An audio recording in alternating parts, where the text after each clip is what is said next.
Class 12 fourth semester পরীক্ষার ঠিক আগের মুহূর্তে তোমাদের জন্য নিয়ে চলে এলাম বাংলা বিষয়ে একটি চূড়ান্ত গুরুত্বপূর্ণ নমুনা প্রশ্নপত্র। এই নমুনা প্রশ্নপত্রে থাকা প্রতিটা প্রশ্ন পরীক্ষার জন্য ভীষণ গুরুত্বপূর্ণ, পরীক্ষাতে আসার মতো প্রশ্ন। কাজেই তোমরা যারা বাংলা পরীক্ষাতে ভালো রেজাল্ট করতে চাইছো, অবশ্যই এই নমুনা প্রশ্নপত্রে থাকা প্রতিটা প্রশ্ন খুব ভালো করে পড়ে রাখো। এখান থেকে বেশ কিছু প্রশ্ন তোমাদের পরীক্ষাতে কমন আসতে চলেছে। ইতিমধ্যে আমরা একটি নমুনা প্রশ্নপত্র সেট শেয়ার করেছি, যারা সেই ভিডিওটি দেখোনি অবশ্যই আমাদের এই চ্যানেলে ভিজিট করে ভিডিওটি দেখে নেবে।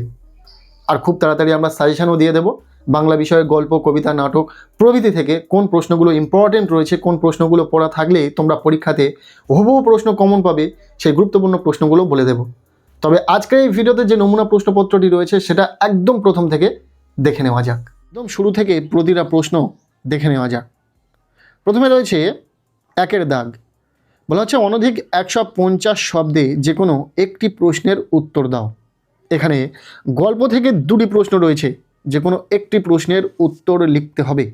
প্রশ্নের মান 5। তোমরা জানো তোমাদের দুটি গল্প রয়েছে, হলুদ পোড়া এবং হারুন সালেমের মাসি। এই দুটি গল্প থেকে দুটি প্রশ্ন আসবে, একটি প্রশ্নের উত্তর লিখতে হবে। সো এখানে যে দুটি প্রশ্ন রয়েছে, প্রথম প্রশ্ন, হলুদ পোড়া গল্পে গল্পকার যে ভৌতিক পরিবেশ সৃষ্টি করেছেন তা নিজের ভাষায় লেখো। ইম্পর্টেন্ট প্রশ্ন। এরপর দ্বিতীয় প্রশ্ন, গৌরবীর ভিতরটা ভয়ে শুকিয়ে গেল। গৌরবীর ভয় পাওয়ার কারণ কি? ভয় কাটাতে সে কি করেছিল? এই দুটি প্রশ্ন গল্প থেকে ভীষণ সাজেস্টিভ, খুব ভালো করে পড়বে। এরপর রয়েছে প্রশ্নপত্রের 2-এর দাগ। বলা হচ্ছে অনধিক 150 শব্দে যে কোনো একটি প্রশ্নের উত্তর দাও। এখানে কবিতা থেকে দুটি প্রশ্ন রয়েছে, একটি প্রশ্নের উত্তর তোমাদেরকে লিখতে হবে। প্রশ্নের মান 5। তোমাদের পাঠ্য বইয়ে 3টি কবিতা রয়েছে, তবে দুটো কবিতা থেকে দুটো প্রশ্ন পরীক্ষাতে আসবে, একটি প্রশ্নের উত্তরে লিখতে হবে, যেখানে 5 নম্বর রয়েছে। এখানে যে দুটি প্রশ্ন রয়েছে গুরুত্ব সহকারে দেখে রাখবে। প্রথম প্রশ্ন, প্রার্থনা কবিতাটির মূল বক্তব্য বিষয় নিজের ভাষায় লেখো। ইম্পর্টেন্ট প্রশ্ন, খুব ভালো করে পড়বে।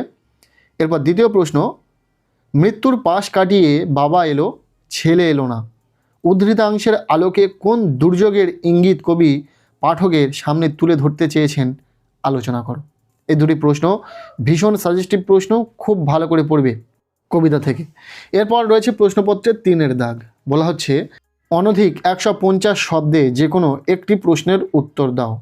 এখানে নাটক থেকে দুটি প্রশ্ন রয়েছে, একটি প্রশ্নের উত্তর লিখতে হবে। প্রশ্নের মান 5। তোমরা জানো তোমাদের পাঠ্য বইয়ে একটি মাত্র নাটক রয়েছে, নানা রঙের দিন। এই একাঙ্ক নাটক থেকে দুটি প্রশ্ন পরীক্ষাতে আসবে, একটি প্রশ্নের উত্তর লিখতে হবে। আমরা খুব তাড়াতাড়ি ভিডিও দিয়ে দেব নাটক থেকে কোন প্রশ্নগুলো তোমাদেরকে পড়তে হবে সে বিষয়ে। এখন দেখে নাও প্রথম প্রশ্ন, নানা রঙের দিন নাটক অবলম্বনে প্রম্পটার কালীনাথ সেনের চরিত্র আলোচনা করো। ইম্পর্টেন্ট প্রশ্ন। এরপর দ্বিতীয় প্রশ্ন, একাঙ্ক নাটক হিসাবে নানা রঙের দিন নাটকটি কতখানি সার্থক তা আলোচনা করো। ইম্পর্টেন্ট প্রশ্ন, নাটক থেকে দুটি প্রশ্ন গুরুত্ব সহকারে পড়বে। এরপর প্রশ্নপত্রের 4-এর দাগ। বলা হচ্ছে অনধিক 150 শব্দে যে কোনো দুটি প্রশ্নের উত্তর দাও। এখানে রয়েছে পূর্ণাঙ্গ সহায়ক গ্রন্থ রবীন্দ্রনাথ ঠাকুরের লেখা ডাকঘর নাটক। এই ডাকঘর নাট্যাংশ থেকে পরীক্ষাতে 4টি প্রশ্ন আসবে, যে কোনো দুটি প্রশ্নের উত্তর লিখতে হবে। প্রশ্নের মান 5 করে, টোটাল 10 নম্বর। সো ডাকঘর নাটক থেকে যে প্রশ্নগুলো ইম্পর্টেন্ট রয়েছে দেখে নাও। প্রথম প্রশ্ন, ডাকঘর নাটক অনুসারে দইওয়ালার গ্রামের পরিচয় দাও। ইম্পর্টেন্ট প্রশ্ন, খুব ভালো করে পড়বে। এরপর দ্বিতীয় প্রশ্ন, ডাকঘর নাটকে সুধার কোন কোন কাজের পরিচয় পাওয়া যায়? অমলের সঙ্গে বালিকা পরিচয়ে সুধার যে কথোপকথন হয় তা নিজের ভাষায় লেখো। এরপর 3 নম্বর প্রশ্ন, অমল ছেলের দলকে তার সব খেলনা দিয়ে দেয় কেন? অমলের সঙ্গে ছেলের দলের কথোপকথন নিজের ভাষায় লেখো।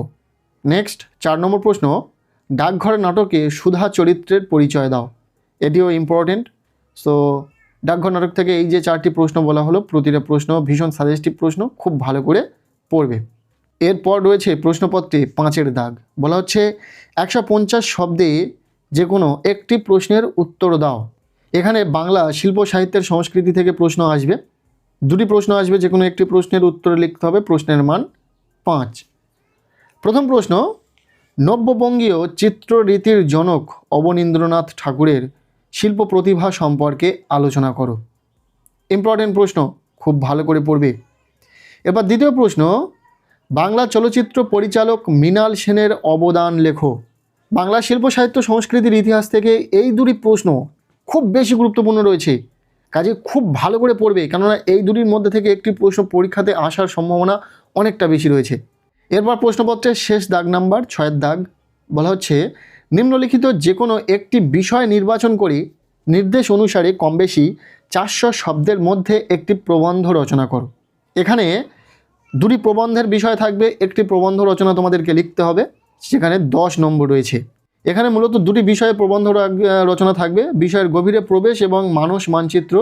প্রথমে যে প্রবন্ধ রচনাটি রয়েছে, প্রদত্ত অনুচ্ছেদটিকে প্রস্তাবনা বা ভূমিকা স্বরূপ গ্রহণ করে বিষয়ের গভীরে প্রবেশ করে পরিণতির দানের মাধ্যমে একটি পূর্ণাঙ্গ প্রবন্ধ রচনা করো।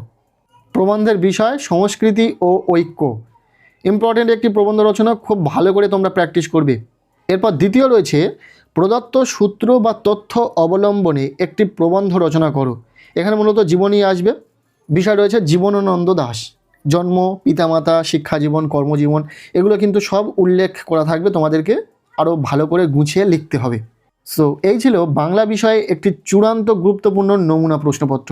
আগে একটি নমুনা প্রশ্নপত্র শেয়ার করেছি এবং এই যে নমুনা প্রশ্নপত্র শেয়ার করলাম, প্রতিটা প্রশ্নপত্রে ডিফারেন্ট প্রশ্ন রয়েছে, কাজে প্রতিটা প্রশ্ন কিন্তু খুব ভালো করে পড়ো। আর সাজেশান খুব তাড়াতাড়ি আসবে, হয়তো কাল থেকে সাজেশান আসতে শুরু করবে। তোমরা চ্যানেলে ভিজিট করে সাজেশন ভিডিওগুলি অবশ্যই দেখে নেবে। আজকের এই ভিডিওটি এতটুকুই। কেমন লাগলো ভিডিওটি অবশ্যই কমেন্ট সেকশনে জানিও। ভিডিওটি ভালো লেগে থাকলে লাইক করে দাও, আর পারলে ভিডিওটি বন্ধুদের সাথে প্রচুর শেয়ার করে দাও।